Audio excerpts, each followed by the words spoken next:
All right, good afternoon, ladies and gentlemen, both here in the Museum of Glass Theater and online. Welcome to our online, obviously, or in-person interview series, monthly series that we do. We do this the third Sunday of every month at the Museum of Glass, and we've been doing this now for about 3 years, so there's tons of great material to check out with lots of different artists and lots of different perspectives and information to choose from. What's that? My mic is off? Oh, the microphones are for the live stream only, so they're not here for the theater. So I will do my best to enunciate. So if you can't hear me, let me know and I will speak up. Before we get rolling, we'd like to, of course, thank our sponsors that make this possible. So that is, of course, the Museum of Glass, KNKX, Ted Brown Music, Titus Will Cars, Edward Jones, financial consultant Rick Gray, and Tacoma Create. So without their support, this wouldn't be possible, and we greatly appreciate their help. And you for coming up participating. That helps as well. Today, we have the very immense pleasure and treat of having longtime radio host and musician extraordinaire Robin Lloyd with us to talk about her vast career and experience in the world of music. So what we're going to do is we'll start the interview here for about 45 minutes and then open things up for questions for the last 15 minutes of the interview. So if you have questions for myself or for Robin, please let us know. If you're watching online, put them in the comments, and we will do our best to get to them at the end of it. And if we run out of time, you can still put them in the comments and we can get to them after the fact as well. And that's one of the beautiful things about doing this virtually. So, Robin, hello. Thank you for joining us today. Thank you for asking. Yeah. So if anyone has been around this area and listened to the radio and jazz, they've heard you over the last many years. I mean, for me, growing up, when I think about jazz and jazz radio, my heroes were you and, of course, Dick Stein and Jim Wilkie. That when I think about jazz radio, that's what comes to mind for me, but that's because I grew up in this area. Right. For people that don't know a lot about you or your history, can you talk about how you got started in music, and we'll get to radio as well, but what got you started in music and invested in that? My parents. They were into music. Jazz was a particular interest, but they liked all kinds of stuff, from show tunes to, Bobby Gentry. My dad was in love with Bobby Gentry. So it was a good way to grow up and get introduced to a lot of different ranges and styles. So, yeah. Well, now, was that here on the West Coast, or where did you grow up? Oh, I'm from Detroit, born in Detroit, and lived all over southeastern Michigan. So, yeah. Well, Detroit is long known for a huge music scene as well. I mean, lots of great musicians came out of the city of Detroit. So when you were growing up, I mean, was there anybody around in your sphere of influence that you maybe got to see live or knew of? At that point, I was probably too young to be going out to clubs. And so, but my dad told the story that he was into sort of into big bands, the Stan Kenton Band in particular. And when they came to Detroit, their vocalist, June Christie, he really liked her a lot. And they were doing a rehearsal in a band shell. It was going to be an outside performance. They were doing an afternoon rehearsal, and he snuck away from his job to go see the rehearsal. And June Christie was on stage, and the sun was in her eyes. So he gave her his sunglasses, and that was like the mark of, oh my God, I touched June Christie. And so that was his big story. But the appreciation for the music came from him and from my mom. So, were there any musicians in your family or in your household that played, or just an enjoyment of music? Not in the family, no. As time went on, we had lots of friends who were musicians. That became what we became what we consider band family.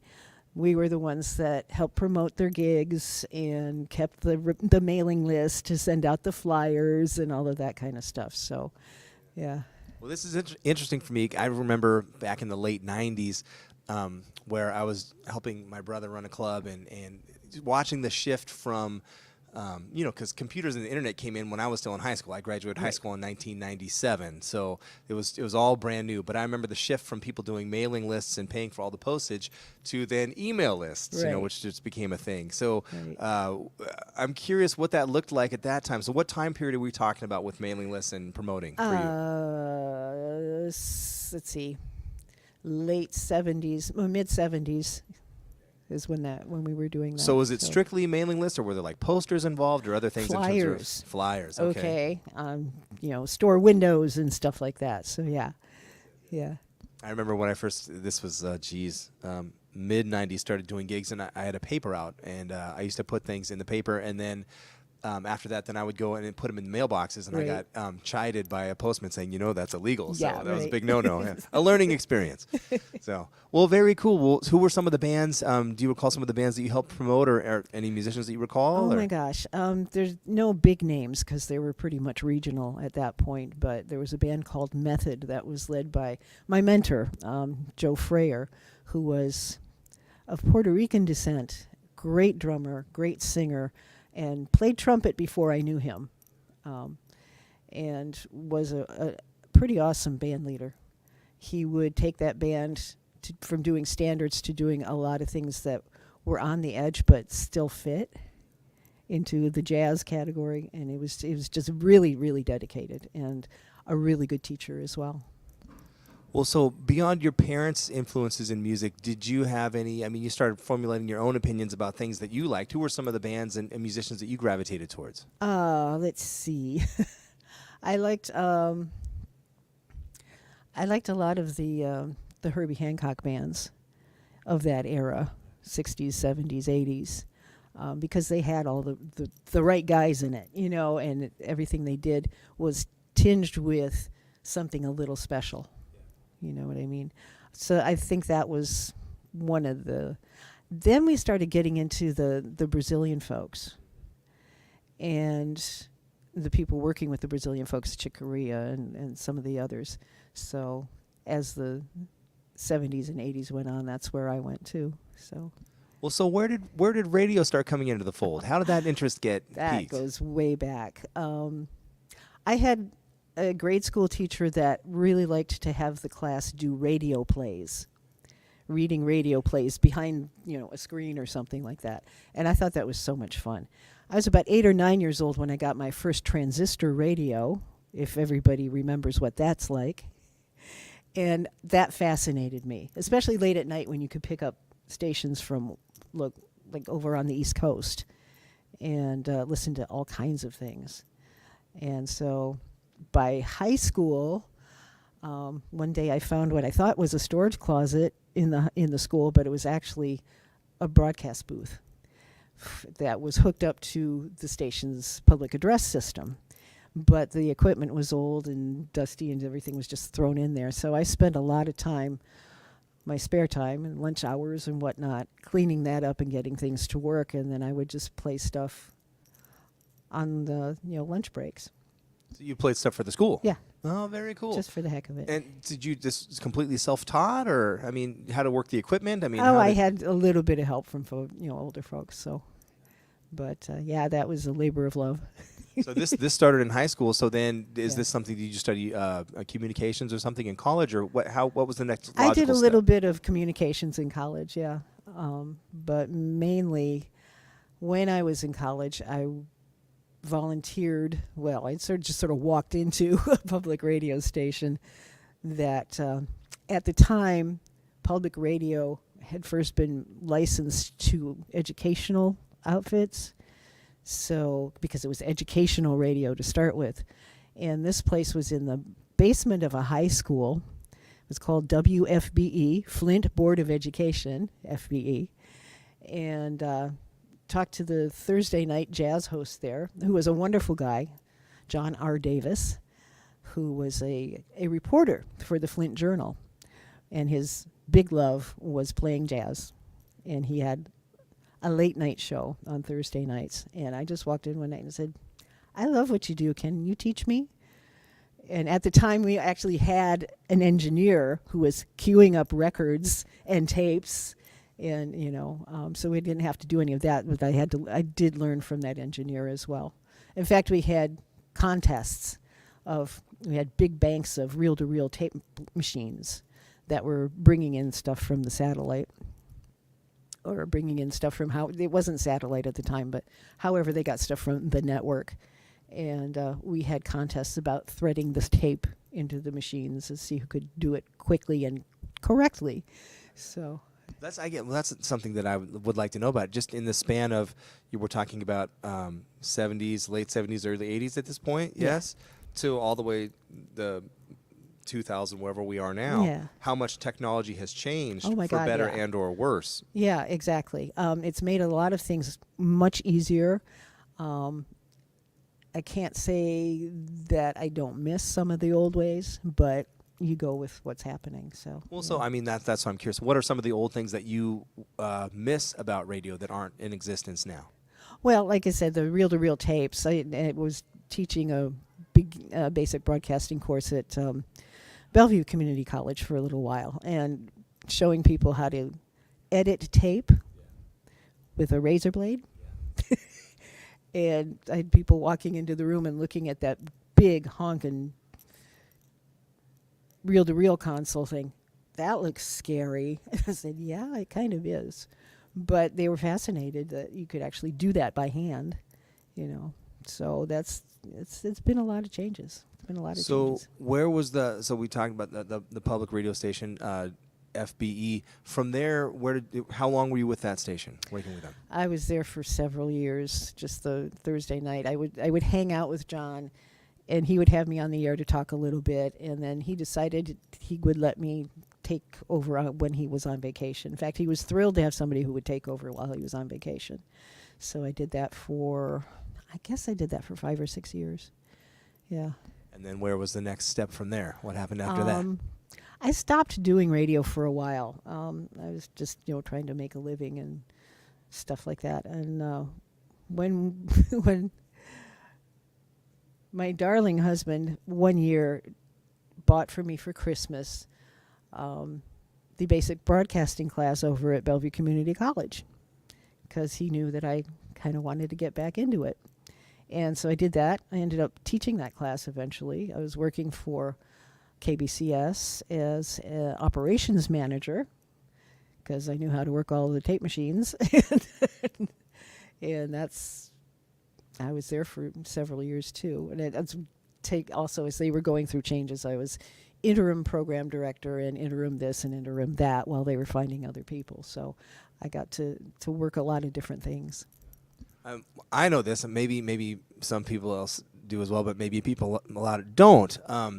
You're married to a musician, the great. What a surprise, huh? Yeah, the great Mike Slivka, great drummer. I'm curious. Obviously, that must influence your opinions about music, not only from the broadcast side, but from getting an earful about great gigs and terrible gigs and all the rest of this kind of stuff. So, I mean, I already know the answer to this. So I'm sure this has influenced your opinions about music. So, what are some things as a broadcaster that you feel would be good and or bad takeaways of being related to or married to a musician? You do get a lot of inside information about how things work on stage and how things work with an audience. How that translates to radio. Some of the anecdotes you can share, and a lot of them you can't. Yes, agreed. So. Wonderful. Okay, so KBCS, they're wearing many different hats, and I guess not the important thing, but an interesting fact about this is not just from the MC side of things, but learning all the different parts that go with the territory. Right. So that must have helped later on down the line, I'm assuming, with things that you did later, correct? Oh, right, yeah.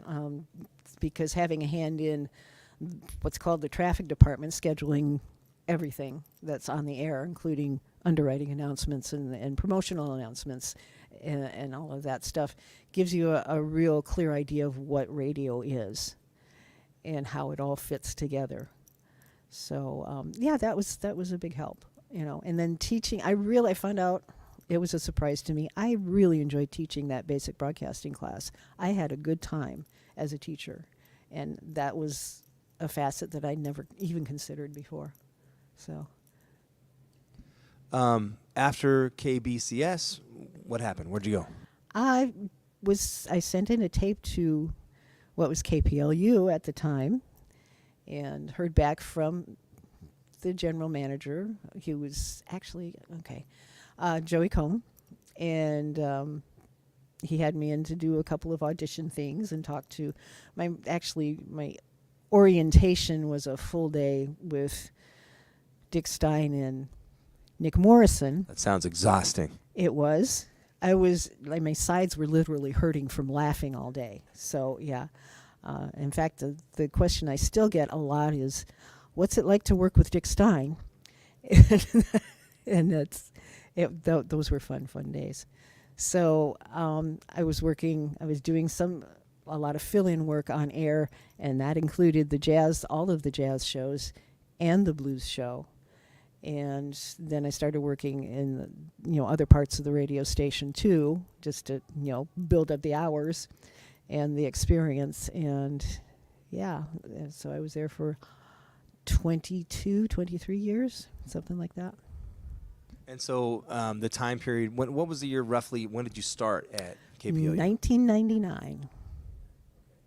All right. And I was reading about the shows that you facilitated. There was the morning jazz, afternoon jazz, evening jazz, Sunday Side Up, and then pioneering the Jazz Caliente program. Right. And no, now I didn't do Sunday Side Up. I did. I'm sorry.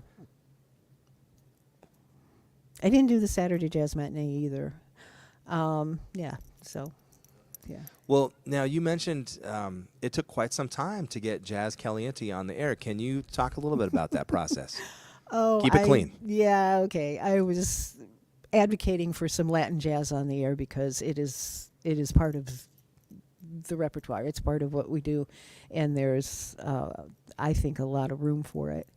And it took me about 14 years to keep at it and saying we need to add this, we need to add this, we need to add this. And when finally they said, okay, here's what we're going to do. We're going to give you Jazz Caliente one set, 3 songs to start your Thursday afternoon shift. I said, okay, that's a start. And then I said, okay. Then they said, now put together what you think would be an hour's worth of Latin jazz show. And we'll take it to a listening session with, listeners. Okay. And they voted for it overwhelmingly. Yes, let's do this. And then I got the lecture about, now you have to stay within these parameters, and you have to, people want to learn more about this. So you have to, it's like, yeah, that's what I'm doing. So that's how Jazz Caliente finally got an hour on Saturdays. So. Well, and there's such a immense body of work within that one thing alone. With any genre of jazz, I mean, there's so many at this point, in 2024. Yeah. Where to even start and where to even begin? I mean, that's kind of a tough one. So how did you approach that? What was going through your mind at the time? Well, I started with what I had at home in my collection, and that was the more modern, not the old time and not a whole lot of dance music necessarily, but there had to be a thread of jazz in it. And so Paquito de Rivera and Arturo Sandoval and Chucho Valdez and all of his folks were a big part of that.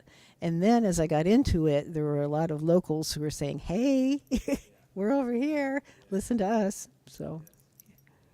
Well, along with the broadcasting and the emceeing side of things, I know you've done a lot of, because I've seen you at concerts introducing artists, for their concerts, and also doing interviews and things over the years.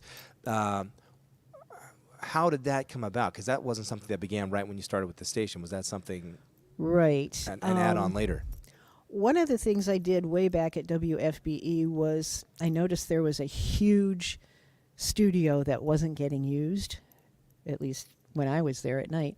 And I talked and begged and pleaded with the head engineers, like, can we use this to do live performances and interviews and stuff like that? And so the first big band I had in there was from the University of Michigan, Flint.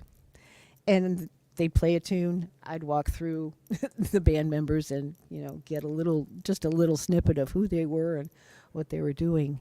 And I took that idea to KPLU at the time, and eventually that turned into the studio sessions. I'm not saying I'm responsible for the studio sessions, but maybe I planted the seed. So, yeah. Very cool. In the span of time that you've done those, because at this point there's a lot that have been recorded and done. Yeah. What were some of? I guess let's ask it this way. What were some of your most memorable interviews and sessions that you did as a part of KPOU or KNKX? It's a tough question, I know. It is a tough one.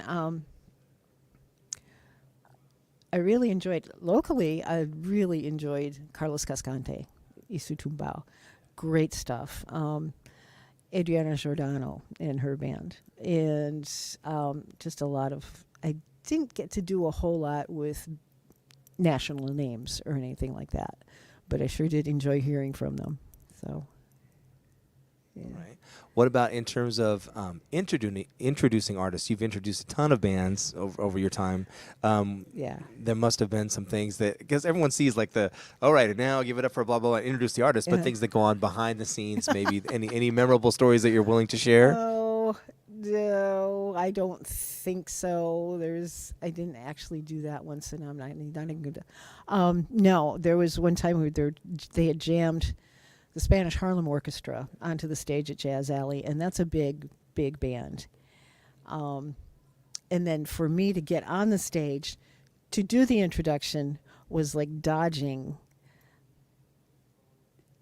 microphones and stands and everything else, and I fell over a drum set, I think it was. Tom Marriott was trying to make room for me, but I think I tripped and fell over on a drum set. But that was that was a fun thing for me to do. That was a real fun thing for me to do, to get up on the stage and talk about these people a little bit before the music started, and made a lot of good friends that way. So. What are your thoughts on how radio has changed from when you started till when you decided to leave?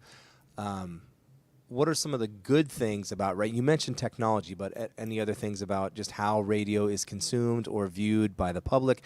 For example, back in the 1930s and 40s, before television, radio was the thing. Mm-hmm. Now, radio is still relevant for many ways, but now we have all the streaming and on-demand Right. and all the rest of this. So what are your opinions about what it's become? And again, this is a massive topic of conversation. Yeah, it is. The restrictions that have happened in the past several years in order to make everything bite-size and easily digestible, and but also make it more available to other outlets. That's, I don't know. It's not what I'm used to doing, but I understand when the technology changes, so does the content. And I'm used to doing live radio, but I understand when people are pre-recording and voice tracking why they do that. But there's really, I think a lot of us have a love-hate relationship with that, because there's really nothing like being live on the air. You're in the moment with the music while it's playing.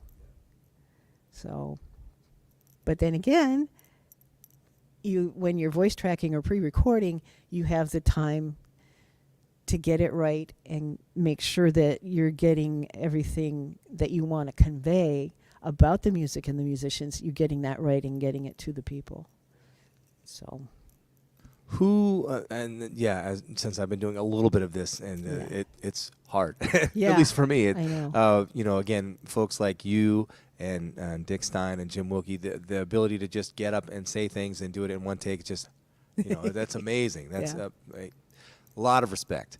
When you were listening to radio, I'm sure you must have given some thought to DJs that you enjoyed for certain reasons. Can you maybe speak to that a little bit?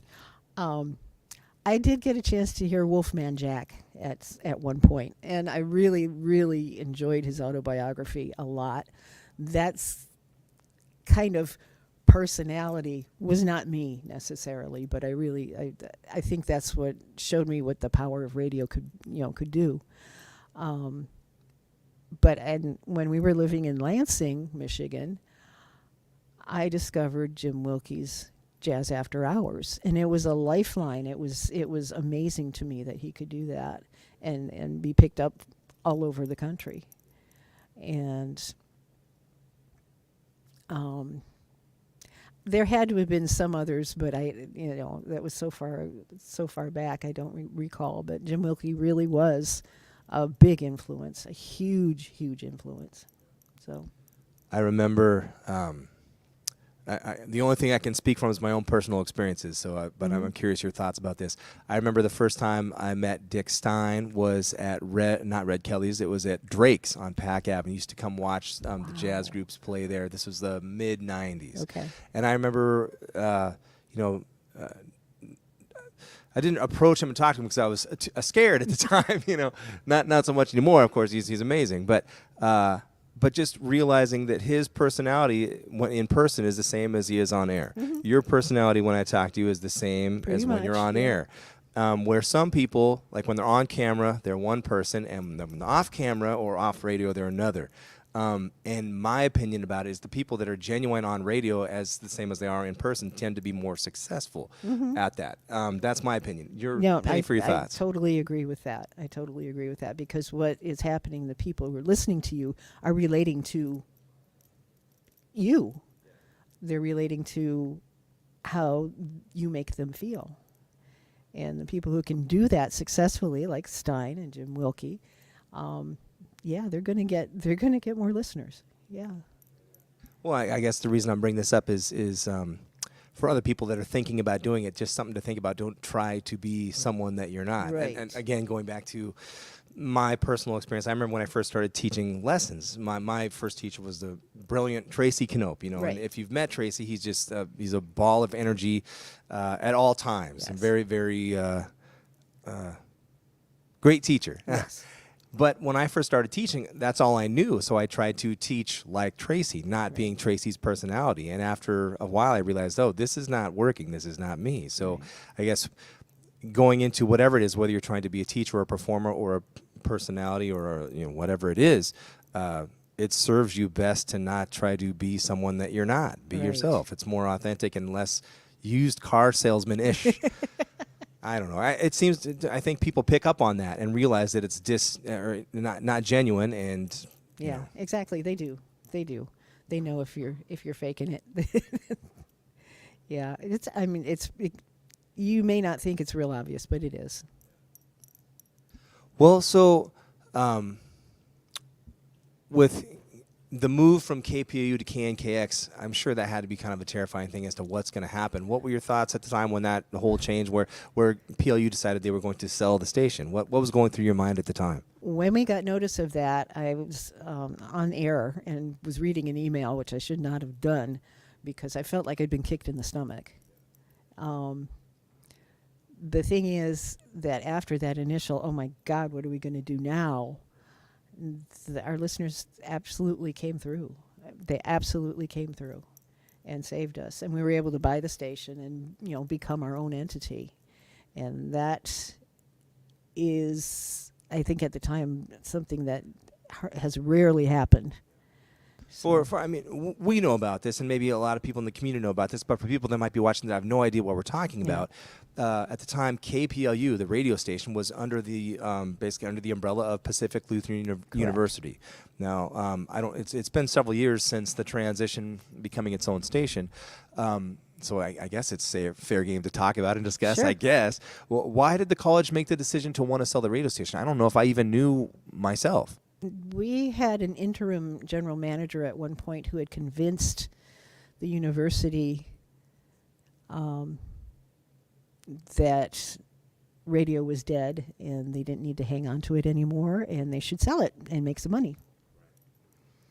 And that's not the case, at least not here.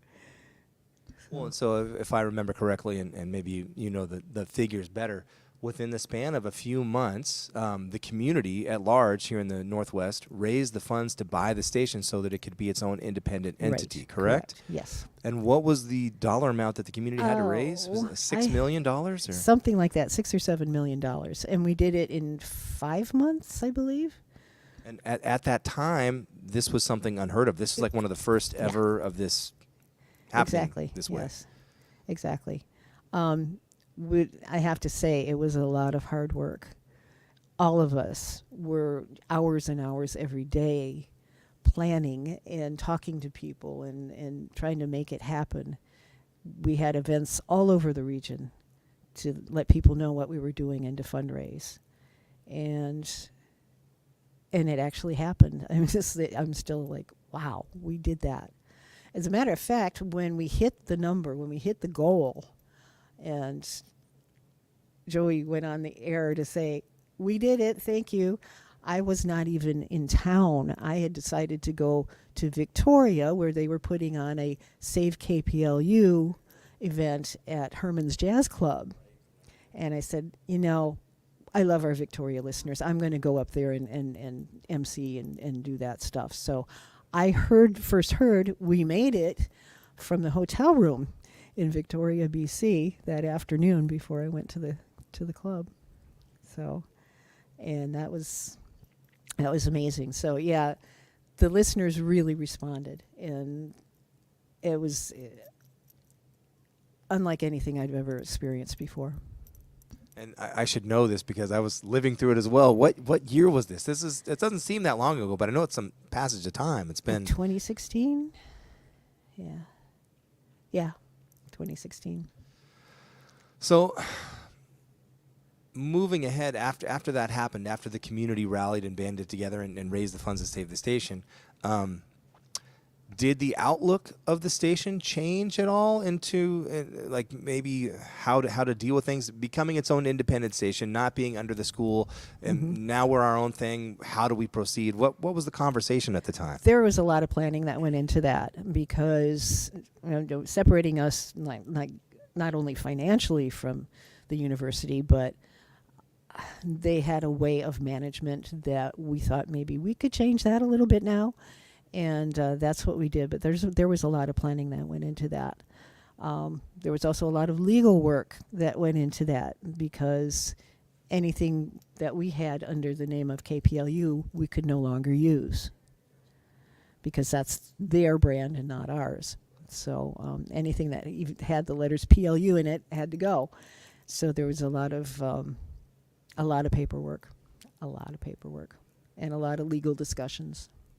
So totally switching gears, going a different direction. I know that there's the Seattle studios now. They've got the brand new studio at the Pike Place Market, which I still have to go see. I haven't been there yet. yet. Nope. We should go together. So when did they build the initial Seattle studio? Not the new one, but the old one. When did that come into existence? They had always had reporters in Seattle, but the bulk of the station in Tacoma at PLU. Then they had some really bad office space for the reporters in Seattle. They built, I don't remember the year that was, to be honest with you. The reason I ask is, Cliff Cologne, who's a good friend of mine, and Marcus Van, they went to school at PLU, and the studios were in the college. Right. And then there was an auxiliary building that was a multi-floor building that the studios were in. So my conception about this initially was, it's just one building. I had no idea there were multiple studios. Right, exactly. So now there's more. Part of the whole station plan was to cover the region, and in order to do that, Seattle's a big part of it, but there's a lot more going on. So Tacoma is a good place to be too. I agree, obviously. All right. Well, I'm curious, in all of your time at KPOU/KNKX, what are some of your most memorable, favorite memories? And it doesn't have to be necessarily with time at the radio or with musicians, but just things that you've gotten positively out of your time there. Oh, again, gosh. This is very big question. Very big. There's been so many great memories. Having people in the studio, talking to musicians, doing the interviews like over the phone or Zoom, and typing them up for the website. The best time I've had has been live on the air with Dick Stein, Nick Morrison, or John Kessler. Fundraising, can be a real grind, but with the right people, you can have a really good time. And when the listeners appreciate it, that makes it all the much better. Conversely, Alan Toussaint, I went to Jazz Alley to introduce Alan Toussaint from New Orleans. And he kissed my hand. And Stein's telling me, "You're never going to wash that hand," right? And it's like, "You're right. I'm never going to wash that hand again." So, how does your husband feel about this?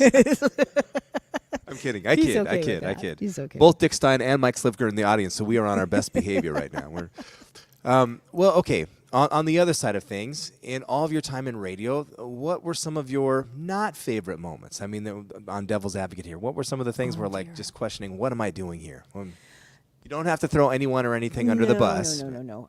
There were times when there were equipment failures that really just threw you off your game so bad. There were times when I just wasn't feeling good, but I had to work. And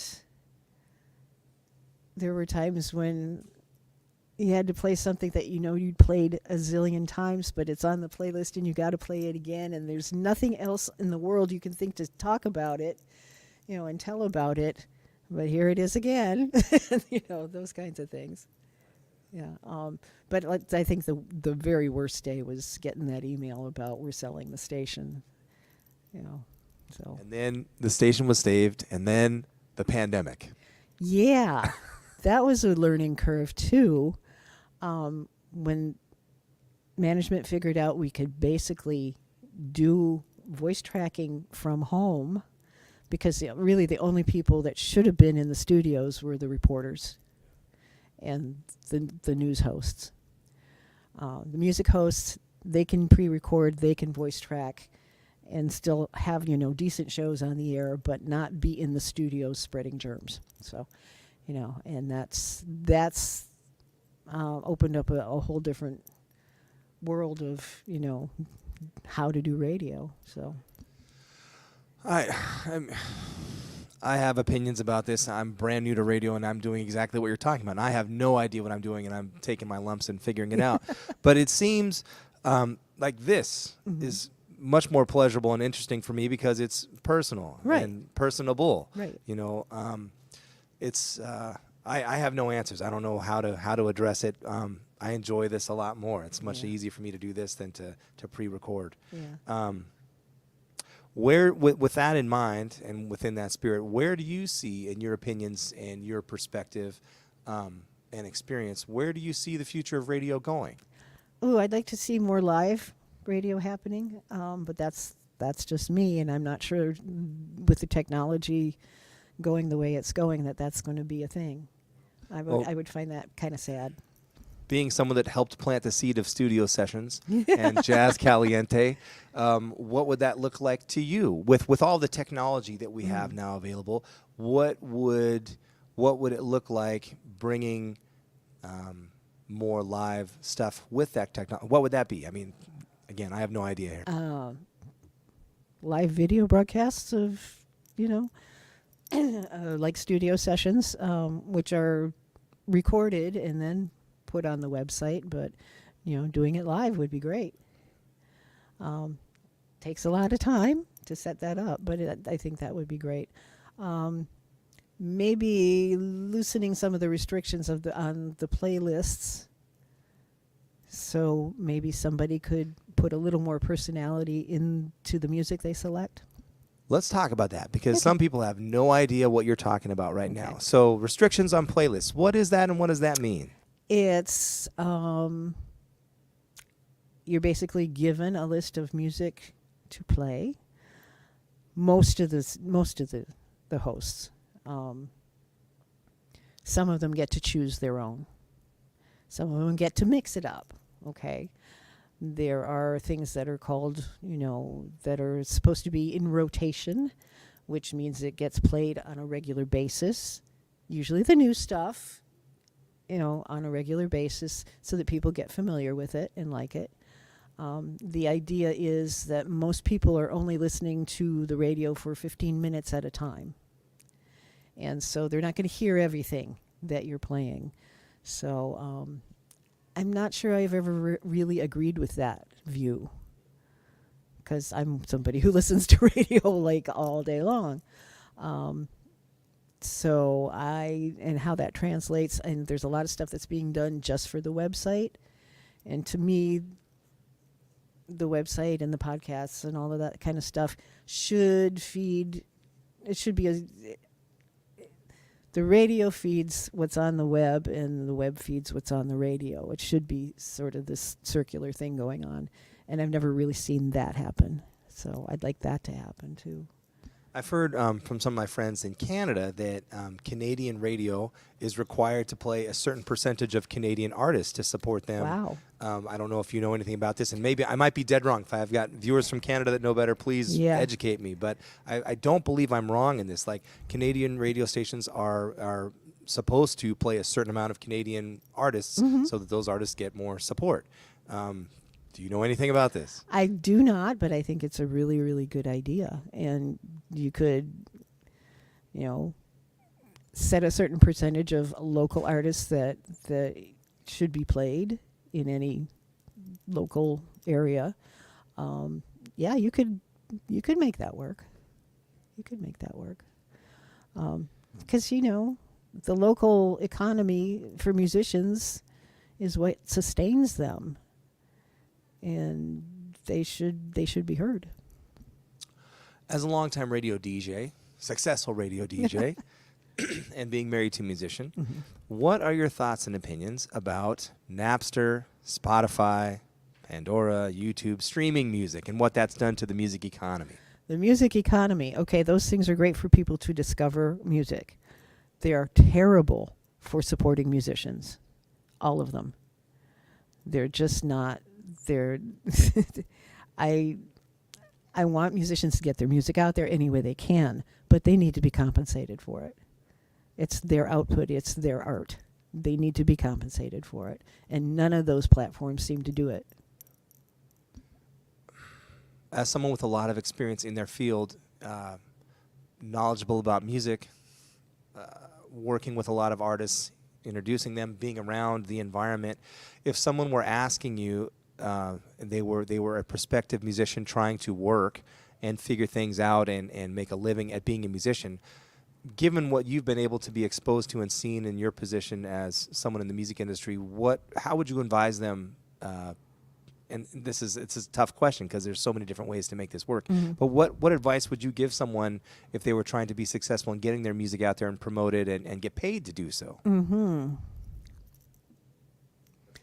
It is a tough one. I don't have an answer for that. I can say if you're in a position to do it, hook yourself up with a good promotional person.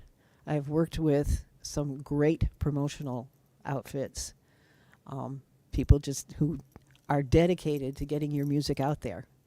And they will talk to DJs and they will, do what they have to do to get your music heard. And they're, like I said, I worked with some great ones, mostly on the East Coast, but, also from all over. And those connections were important to me as well because I'm getting new music in that I need to get out on the air. So you're reminding me of a famous story here in Tacoma, and maybe you know about this story about Ray Brown and Jazz Bones. Have you heard this story? No, I don't think so. Well, I think we've done it in another interview, but it bears repeating. Apparently, Ray Brown called Jazz Bones to book a gig, and I'm not going to name any names, but the person that took the call wanted Ray Brown to send him a demo tape. And so just in terms of like promoters it didn't come to fruition. But oh my gosh. Yeah. So just finding someone who's a good promoter is worth their weight in gold because they know who to talk to and how to talk to them and get this across. But it seems more and more these days, and again, I'm only speaking from my own personal experience, like a lot of the successful musicians that are doing this, I mean, you have to be the musician, you have to be the booker, you have to wear all of the hats, and it's exhausting. Yeah. And there's a lot of people that say that they want to do the part of promoting, but they really don't know how. Right. And I think the musicians have the know-how, but it's just a matter of having the time and the resources to do all of these things. I don't know. No, exactly. And the folks that I worked with who have businesses of promoting musicians and are truly dedicated to it. Lydia Liebman out of New York is like tops for me, and she has a part of her business that is specifically for Latin jazz. And they're right on it. They get you the music. They get you the bios. They get you all the stuff that you need to help promote it on the air and play the music on the air. So yeah. Well, I guess that's actually an interesting question that I have, and I'm sure other people are thinking too. From your perspective as a DJ, if someone's trying to get in touch with you and play their music, I mean, there's parameters and playlists that you're technically beholden to, and if there's something that you really want to play, but maybe it doesn't fall in line with the parameters, how do you navigate that? What does that look like? You do your best to talk to the music director and say, here's where I think this will fit, and do your best to try to get it on the air. It's not always easy because music directors do have their categories and their parameters, but if something is a little bit of a stretch, tell them why that's a good thing, you know. Well, I suppose then that goes back to the evils of YouTube and Spotify. I mean, if a radio station or a director tells you no, you can put it on there and you can get the music heard, but you don't get paid for it. Right, like, exactly. There's so many different ways to be depressed. All right. Well, I instead of barraging you with more questions here, which I'm certainly happy to do, does anyone either online or in our live audience, have any questions for Robin at this time? Are there any online questions? Do you have a question?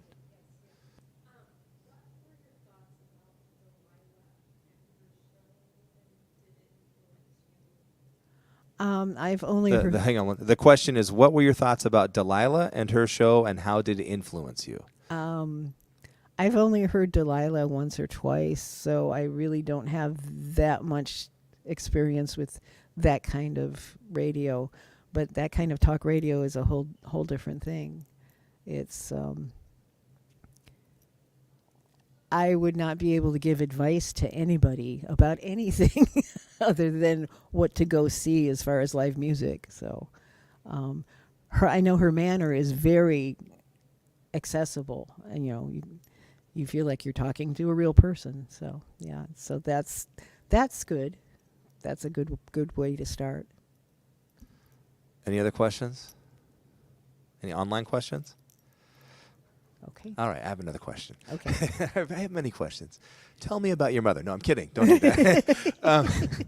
So is there any, and again, you don't have to answer this, you don't have to throw anyone under the bus, but is there any style of radio that just you think is the worst and is non-constructive and damaging? Oh, wow. Okay. I don't like to listen to people shouting at each other. Talk radio has no appeal to me whatsoever.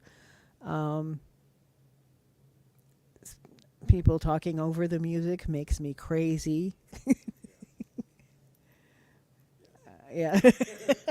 Even a fade out, I kind of like to let it fade out because there's notes there I'd like to hear, but sometimes you get pushed to talk over the fade out because you're pressed for time. But yeah, I don't like that. Well, how and why did you come to the decision that it was time to step away from radio? Oh my goodness. I was approaching sort of retirement age. I'm dealing with a chronic illness, and just the stress of everyday work was getting to be a bit much.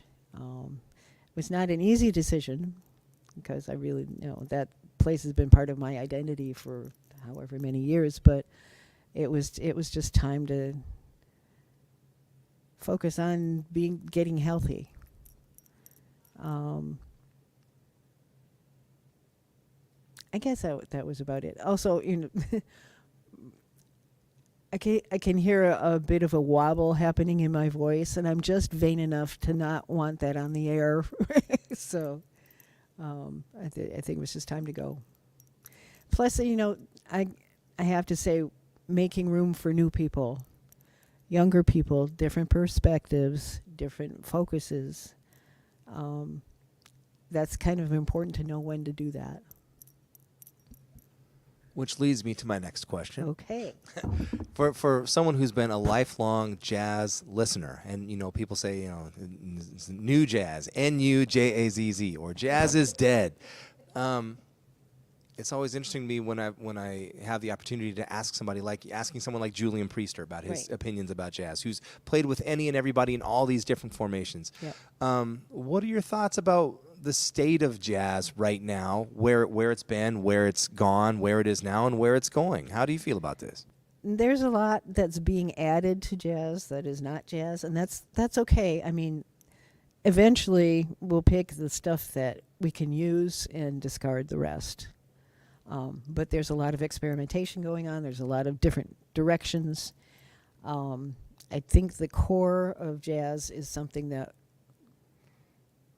can withstand those changes and pick from it what it needs to survive. Do you think that this is, and again, this is a massive topic of conversation, and we don't have any of the answers. These are our opinions here, but do you think partially that this is money driven by the music industry? Oh yeah, of course. Yeah. Of course it is. You know, but also part of it is younger people adding their voice, and that's okay. But don't get me started on the music industry. People are just crooks. We don't have enough time. I know, really. Do we have any other questions from anybody in the live audience or online? Yes.